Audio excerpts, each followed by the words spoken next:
खवातीन सियासतदानों के साथ 9 मई के नाम पे और इमरान खान का साथ न छोड़ने के नाम पे सियासत का मुकाबला सियासत से नहीं, चादर खींचने से, खुनरेजी करने से और इज्जतों की पामाली से शुरू किया है। कोई आदमी जिसका ज़हनी तवाज़ुन शायद दुरुस्त ना हो और अपने आप को बड़ा इम्पावर्ड समझता हो, वो बंद दरवाजों के पीछे किसी खातून के ऊपर जो है वो तशद्दुद करता है ताकि उसकी चीखें सुनाई ना दे। जब घर के बड़े उसको जमा करते हैं और उसको बुलाते हैं कि तुमने खातून के ऊपर तशद्दुद क्यों किया, तो सर वो भी मुंह छुपाए फिरता है। लेकिन पाकिस्तान एक ऐसा इस्लामी जमहूरिया पाकिस्तान एटमी ताकत है जिसमें नवाज शरीफ की माँ पे, जिसमें शहबाज शरीफ की माँ के ऊपर खवातीन को सड़कों के ऊपर घसीटा जाता है, उनकी चादर खींची जाती है, उनको ऊपर वाटर कैनन इस्तेमाल किए जाते हैं, लाठी चार्ज होता है, उनको ऊपर FIR की जाती है, चादर और 4 दीवारों को पामाल किया जाता है, लेकिन किसी को शर्म नहीं आती है। मानते हैं हम बेनजीर भुट्टो साहबा की हम इज्जत करते हैं क्योंकि पहले वजीर आजम थी खातून, लेकिन एक दूसरी भी तो है ना जो टिकटॉकर वजीर आला जो कहती है कि खवातीन मेरी रेड लाइन है, कि जब नवाज शरीफ का दौर आएगा, जब शहबाज शरीफ का दौर आ गया तो क्या खवातीन के ऊपर सियासत के दरवाजे बंद होंगे? हमेशा उनकी कैरेक्टर असैसिनेशन होगी, हमेशा उनको जेलों के अंदर डाला जाएगा, आसमान भी कांपा होगा। स्पीकर साहब मेरा सवाल है कि दुश्मनी में आप इतने गर गए कि आपने निकाह जैसे सुन्नत नबी आपने उसके अंदर भी हाथ डाल दिया। बिस्मिल्लाहिर्रहमानिर्रहीम।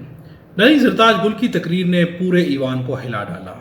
ज़रताज गुल की तकरीर का एक लफ्ज़ जो है पूरे ईवान के मुंह के ऊपर एक तमाचा था।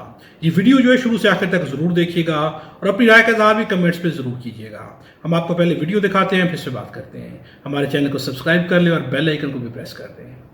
खवातीन सियासतदानों के साथ 9 मई के नाम पे और इमरान खान का साथ न छोड़ने के नाम पे सियासत का मुकाबला सियासत से नहीं, सियासत का मुकाबला चादर खींचने से, खुनरेजी करने से और इज्जतों की पामाली से शुरू किया है। कोई आदमी जिसका ज़हनी तवाज़ुन शायद दुरुस्त ना हो और अपने आप को बड़ा इम्पावर्ड समझता हो, मेल शॉविनिज्म है, वो बंद दरवाजों के पीछे किसी खातून के ऊपर जो है वो तशद्दुद करता है ताकि उसकी चीखें सुनाई ना दें। जब घर के बड़े उसको जमा करते हैं और उसको बुलाते हैं कि तुमने खातून के ऊपर तशद्दुद क्यों किया, तो सर वो भी मुंह छुपाए फिरता है। लेकिन पाकिस्तान एक ऐसा इस्लामी जमहूरिया पाकिस्तान एटमी ताकत है जिसमें नवाज शरीफ की माँ पे, जिसमें शहबाज शरीफ की माँ के ऊपर खवातीन को सड़कों के ऊपर घसीटा जाता है, उनकी चादर खींची जाती है, उनको ऊपर वाटर कैनन इस्तेमाल किए जाते हैं, लाठी चार्ज होता है, उनको ऊपर FIR की जाती है, चादर और 4 दीवारों को पामाल किया जाता है, लेकिन किसी को शर्म नहीं आती है, किसी को शर्म नहीं आती है। पूरे डेरा गाजी खान ने देखा कि पूरे डेरा गाजी खान की जितनी भी पुलिस एनफोर्समेंट थी, इंतजामिया थी, वो एक साइड के ऊपर खड़ी थी और मुझे पाकिस्तानी चौक पे कॉर्डन ऑफ करके अकेला वहां पे खड़ा किया हुआ था। किसी को शर्म नहीं आई है, किसी को कोई फर्क नहीं वहां पे पड़ा। जब घर से बाहर निकलो तो कहते हैं कि आप NOC दो। कौन से आईन कानून में स्पीकर साहब होता है कि घर से निकलने के लिए आपको NOC चाहिए? बाप दादा ने मस्जिद बनवाई, नमाजियों के ऊपर दरवाजे बंद कर दिए क्योंकि ये ज़रताज गुल के घर के सामने जो वो मस्जिद है, वहां पे मार्केट थे तो मार्केट के दरवाजे बंद कर दिए। उन्होंने कहा ईद और चांद रात के ऊपर भी यहाँ पे कोई खरीदो फरोख्त नहीं होगी क्योंकि शायद ये इस मार्केट में यहाँ पे ज़रताज गुल रहती है। मेरे खानदान की खवातीन स्पीकर साहब शरई पर्दा करती हैं। 10-10 दफा मेरे घर के ऊपर जब रेड किया गया, दरवाजे तोड़े गए, लाते मार के पुलिस आई तो वहां के सारे वो बापर्दा खवातीन घर छोड़ के चली गई। मानते हैं हम बेनजीर भुट्टो साहबा की हम इज्जत करते हैं क्योंकि पहले वजीर आजम थी खातून, लेकिन एक दूसरी भी तो है ना जो टिकटॉकर वजीर आला जो कहती है कि खवातीन मेरी रेड लाइन है। बेनजीर भुट्टो के दौर के अंदर भी खवातीन को सियासत की इजाजत थी।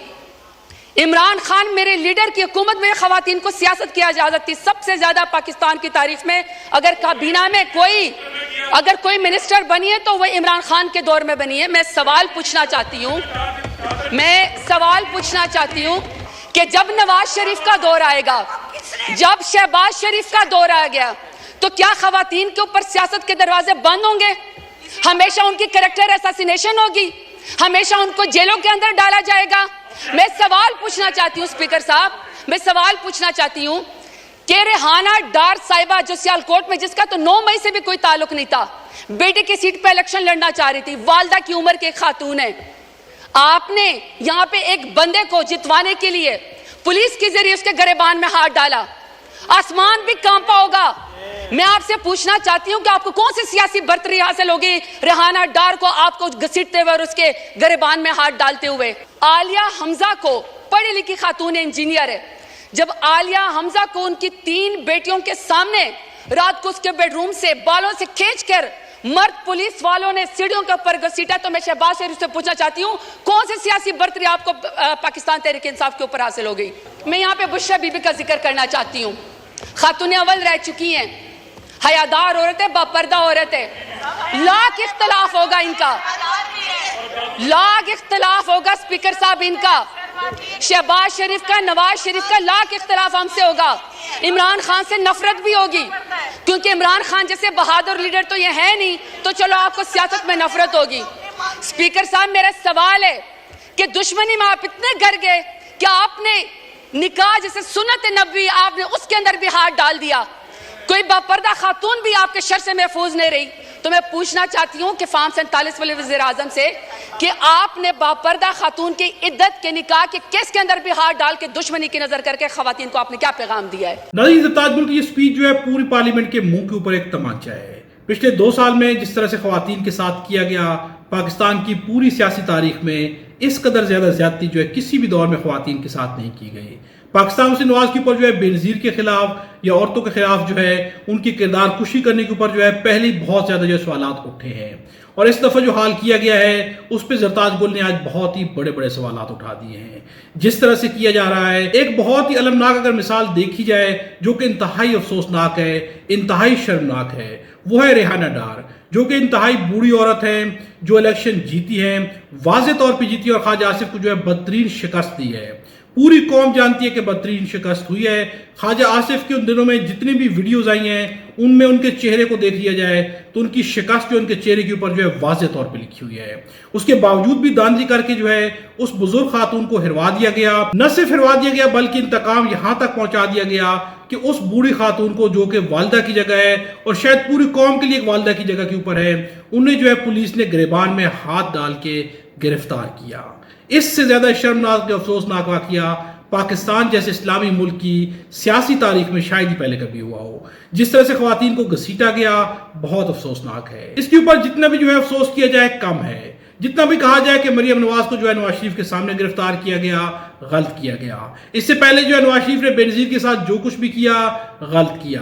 اس سے پہلے جو ہے فاطمہ جناح کے ساتھ جو کچھ سیاست کی تاریخ میں کیا گیا، انتہائی افسوسناک تھا، غلط کیا گیا۔ لیکن گزشتہ 2 سال سے پاکستان تحریک انصاف کی خواتین کے ساتھ جو کچھ کیا جا رہا ہے، اس کی کوئی بھی مثال نہیں ملتی ہے، چونکہ بار بار کیا گیا، ہر خواتین کے ساتھ کیا گیا۔ جو بھی جو ہے عمران خان کے لیے باہر نکلی، احتجاج کیا، اس کے ساتھ جو ہے انتہائی جو ہے ہتک آمیز جو ہے رویہ اختیار کیا گیا، انتہائی زیادہ جو ہے بے عزت کیا گیا، انتہائی زیادہ جو ہے اس کی پامالی کی گئی۔ جس طرح سے خواتین کو گرفتار کر کے جیلوں میں ڈالا گیا اور آج تک جو ان کی ضمانت تک نہیں ہو سکی، یہ انتہائی افسوسناک ہے۔ اس سے حصول کیا ہوا ہے؟ کیا اس سے شہباز شریف کی حکومت کو، نواز شریف کی حکومت کو یا نگران حکومت کو یا کسی بھی وقت کے نگران کو کوئی فائدہ ملا ہے؟ اگر فائدہ ملتا تو 2024 کے الیکشن میں جو ہے عمران خان ہار چکا ہوتا، پاکستان تحریک انصاف ہار چکی ہوتی، اور باقی جتنے بھی لوگ ان واقعات میں ملوث رہے ہیں، جس بھی لیول پہ رہے، جہاں بھی رہے، جس قدر رہے ہیں، وہ سب جیت چکے ہوتے ہیں۔ لیکن سب سے افسوس کی بات یہ ہے کہ 2024 کے الیکشن نے ثابت کر دیا کہ وہ تمام کے تمام جو ہے یہ سب کچھ کر کے بھی ہار چکے ہیں۔ اپنی رائے کا اظہار جو ہے کمنٹس میں ضرور کیجیے گا۔ خدا ہم سب کو اور ہمارے وطن پاکستان کو اپنی حفظ امان میں رکھے۔